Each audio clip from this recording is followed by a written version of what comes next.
All right, today I'm going to talk to you about jumping rope and rowing.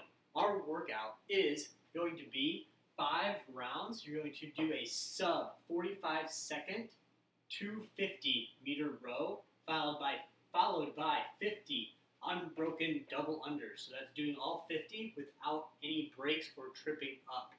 If you do not make the 250 meters in under 45 seconds or quicker, or you trip up, you have to redo that part before that rep counts.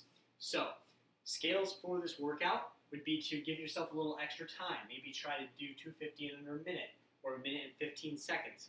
Or keep that 45-second time and decrease the distance to maybe 200 or 150 meters to try and get that done as quick as possible in that little time cap. With the jump rope, if 50 double unders is too many, we can cut that down to 30 or maybe even 15 if you're kind of like on the fringe of getting good at those double unders.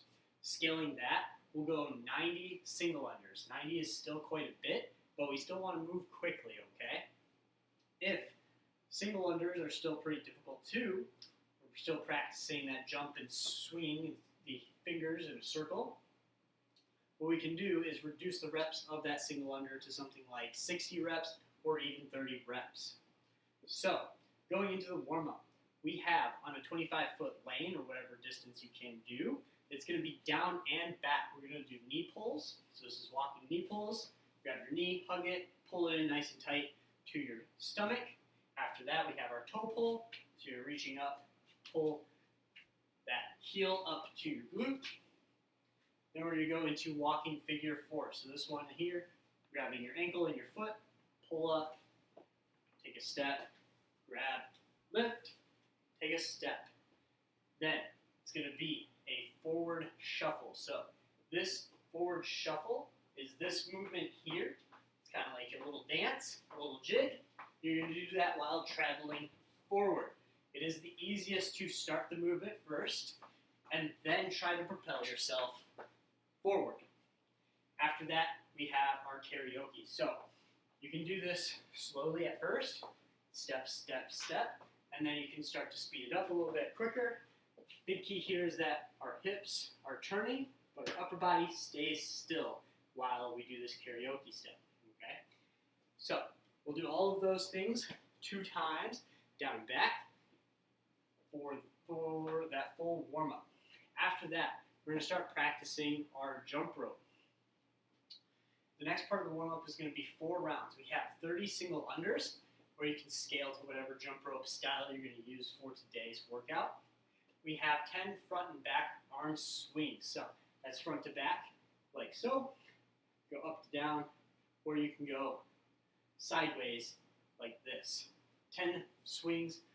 Then we have 6 push-ups on the floor, or any other scale you need to do for those push-ups, followed by 6 single leg lying leg raises. So that's laying on the ground. You'll do 6 on each side. You're lifting that leg up as high as you can for 6 total reps.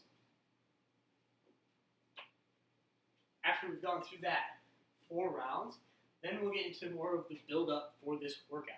It's going to be 3 mini rounds. We'll do a 100-meter row, and then 10 unbroken single unders, followed by 10 unbroken double unders, okay? A good drill to help work on that timing is the penguin drill. So penguins, they like to waddle like this. That's kind of going to help you think about your timing. So for a single under, it'd be a jump like an inch off the floor. At the top of that jump, you're going to tap, like a penguin tap.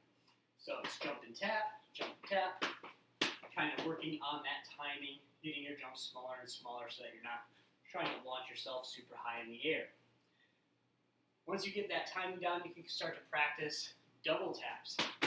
So at the top of the jump, you'll jump just a little higher and double tap. So it's a bigger jump, boom, boom. You can practice those if you don't have that full jump rope skill down yet. That's okay. But talking about the row, if you do not have a rower at home, we're going to modify this with a sumo deadlift high pull. Ideally, you'll use like a dumbbell or a kettlebell, but if you have whatever, a backpack, that's okay as well to use, okay? The reps is going to be 1 rep per every 10 meters. So it's a 250. We're going to do 25 sumo deadlift high pulls. This timing is still going to be the same, so you'll have to do those 25 reps in the 45 seconds, okay? Or you can scale, however, with more time or less reps, just like you would the distance. On the rower, though, if you have access to one of these, biggest thing here is the setup position is no farther than our elbows at our knees, okay? If we go any further, we start to bend and overreach. We're losing power. So you'll grab this. This is called the start position or catch position. So from catch, you extend your legs. Then once the legs extend, you're going to lay back just a little bit, not super duper far, we're not trying to fall off of the rower, and then finish with the arms pulling like a row. After that, the arms extend first. You have to get the arms and elbows straight before you can lean forward and come back to the catch. So again, it's legs, hips, and arms in reverse to return. It's very, very important that that happens for energy transfer into the rowing machine. So, if you guys have any questions about that stuff, please let me know so we can figure it out, especially scales and modifications. This workout is kind of challenging. It's 2 different types of tests put together for one thing for time, okay? After all of that, our skill strength is going to be a 5-minute overhead carry. Ideally, this is with just like one thing, and you're walking for 5 minutes. You don't have to move around, though, if you don't want to. It's going to be for points. So every time you have to put it down or the object comes lower than the top of your head, that's going to be 1 point. The goal is to get 0. We don't want any points. We just want to keep that thing overhead the whole time for 5 minutes straight. Really, really important that we press into the ceiling and keep our rib cage pulled down nice and tight by squeezing our belly and our hips. Whatever object you use for that doesn't really matter. I wouldn't go any heavier than something over maybe 50 pounds. So I'd use maybe a plate or a barbell, whatever you have at home is totally fine. Then the second skill strength that we're going to do today too is 45 seconds stretches. It's going to be all stuff targeting the hips. Those might be sore at this point in the week, okay? So, first thing is 45 seconds of a side lunge. We'll just do both sides. So this is just lunging over to one way, reaching for that foot. This leg bends. The deeper you go, the more stretch you'll get. We'll do that on both sides. Then we'll go into an elevated hamstring. So you'll need like something to prop your foot up. You could use a couch or a chair for that. I'll demo with the rower, but the higher your foot is propped up, the more stretch you'll get. So from here, when your foot is up here, leg is straight, you're going to reach for your toe. If you can grab your toe, awesome, cool. Big thing is watch your hips. Your pockets should be next to each other. They should not be one farther from your foot. So you're trying to essentially square up your hips. That might already be enough of a stretch for you.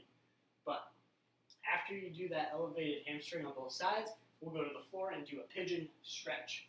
So the pigeon stretch, I like to start on hands and knees. From here, I like to slide one leg back and lead this knee forward. Then I'll rock onto my hip. From here, if you can sit down on your hip and pull that foot more open, and the more forward you lean, the more stretch you'll get. To get out of it, I like to do the same thing, and then back into it on the other side. Finally, we'll go into the couch stretch. So, you can do this on a couch or with a couch behind you, but to do this on the wall, same thing. I like to start on my hands and knees first, and I'll prop up my knee as close to the wall as I can with my toe up. Then from here, if you just try and stand, you might already feel a stretch, and that's okay. If you can, though, try and walk this foot up so that now we're in a lunge with that back leg elevated. You might need to keep your hands down here or grab something to help prop you up or hold you up like a stick or a broomstick. But we're trying to get our chest and shoulders as far back towards the wall as possible. We're going to hold this for 45 seconds on each side as well. So once you do that, you'll run through it one more time on each side. So it is 2 rounds of each stretch. Okay, guys? All right. Have a good